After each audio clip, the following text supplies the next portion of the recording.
Almost all the homes we saw were stunning, sturdy wooden structures that emphasize blending in with the environment, the view, and the natural habitat. This is a place to unwind and free your mind. Well, they love nature, and they find it a very relaxing, beautiful place. I mean, when they're not involved in the politics of the country, and they just see it, they relate to the village people who are friendly and come and work for them, and the village people are grateful for the employment. So there's a different world, so to speak. It serves a different world. So out here, it's very pristine, it's very beautiful, it's very peaceful.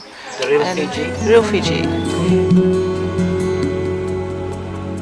Building a place for peace of mind, Simpson at 7 caught up with movie producer James Sinclair, who has just released the movie, What If? What's the movie about? Yeah, it's about waking up to our unlimited potential. So we talk about stories of people and meet people that have done some pretty cool things beyond just building wealth and relationships. We get right into people that are able to live without food, who have regrown hair, regrown teeth. It's really cool. Yeah. That's quite a complex subject. You know, how did you simplify and put them all in a movie? Well, we've been shooting for about 21 months. So originally, at one point, we had it down to about 7 hours. Yeah. And we finally got it down to 3, and now we got it down to 2, and we're releasing pretty soon. Well, that's how movies are done. So what made you choose that issue? You know, is this your first movie? This is my first movie, yeah. I've been in the entertainment industry for years. I used to own a talent agency for film, TV commercials, and I sold that a few years ago and got into production. But I've always wanted to do a movie on this topic, you know? We see movies like The Secret and What to Believe, which are tremendous movies. And we really wanted to kind of take it to the next step, you know, and answer a lot of questions people were asking and show people that this is really possible beyond just the principal factor. So, yeah. How did you find out about Dere Bay and Koro? Well, you know, kind of by accident. First on the internet, something just told me I wanted to come to Fiji. So I looked up on the internet, met with a realtor just by phone, and was looking back and forth on the Coral Coast for property, and I just didn't really find anything that worked out, that clicked. And people kept mentioning Koro, and I said, no, I want to stay on the mainland, you know. And then I thought, I'll just go check it out. As soon as I was here, the boat came in 2 o'clock in the morning, and I couldn't even see anything, and it was raining, and I said, I'm home. I just knew. And then when I saw all the blocks, I loved every single block. When the sun came up. Yeah, exactly, in the blue sky, you know. Like a new day dawned for you. I was like, this is the place. Yes. So, yeah. Yeah, and you know, what do you want to do with the place that you've bought? Well, it's interesting actually. I bought 1 block in the back there, stage 4, and so I'm building pyramid structures. We're starting with 1 on posts, and we're going to build a big deck across and eventually have 3 or 4. I want to build a big theater, big kitchen, and then a few little bedrooms, you know, all separate but connected by a deck. Mm.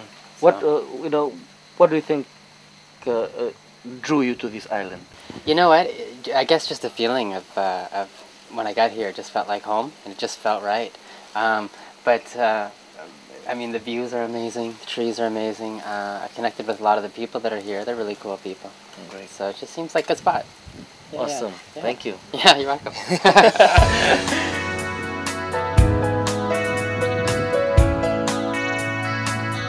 Closer to the resort, we met the amazing Marlon Ziegler, a woman who is truly enjoying her life and living her dreams. Okay, you came. How did you find out about Dere Bay?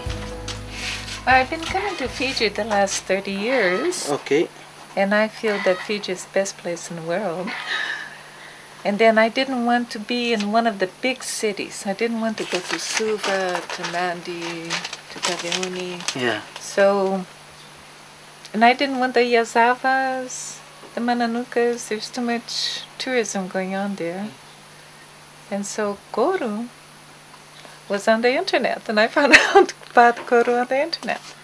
And then how did you, so you just basically inquired with David, or? I started with David Miller, you know, Taveuni Development Company.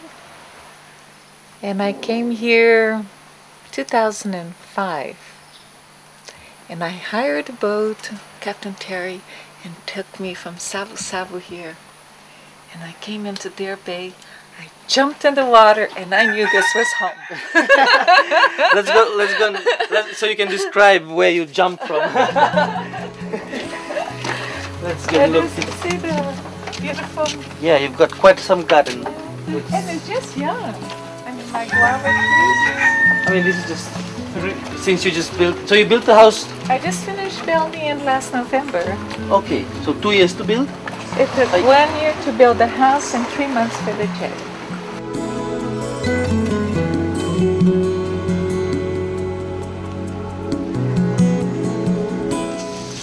I love to sail, and So you came in 2005. What was it you were telling? You hired a boat? I hired Captain Terry from Savo Savo. And he came here. And just when he was coming here, I just jumped in the water and swam to shore. And you knew this is my home. I knew this is home.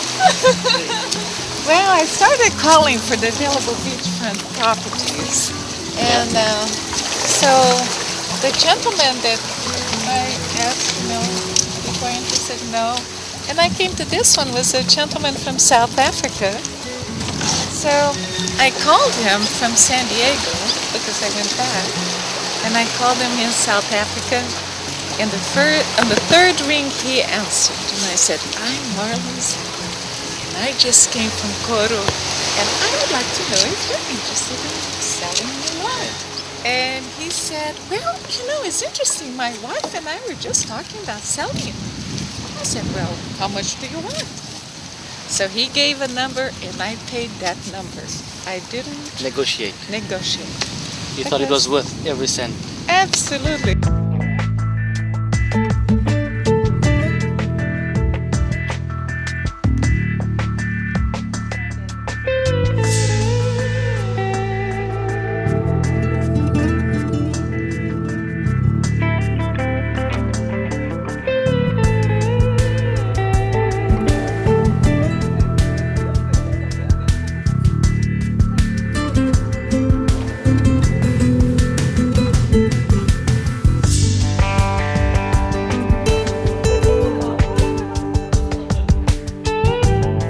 Let me introduce to you Prince, the biggest cat in Fiji.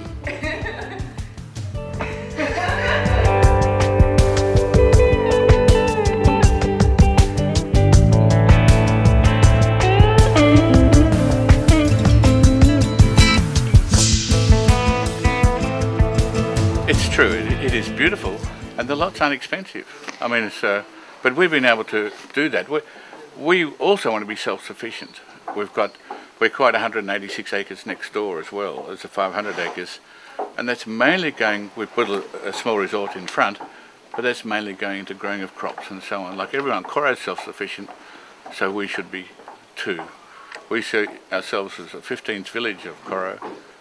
And so we feel that we should all be self-sufficient, particularly in this day and age, when things are becoming difficult throughout the world. This Dere Bay is known as Waisali Village. Waisali. So if you say to a local, they say, where are you from? We say Waisali Village. We're like the 15th village on the island. It was clear that coming to Dere Bay was not just a real estate decision for many.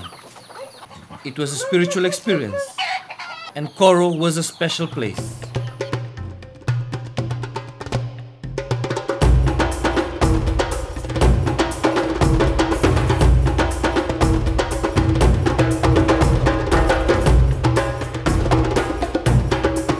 There was also a spiritual and special tradition in Koro that the Simpson at 7 team had come to prove for themselves. The turtle calling tradition by the people of Nagamaki.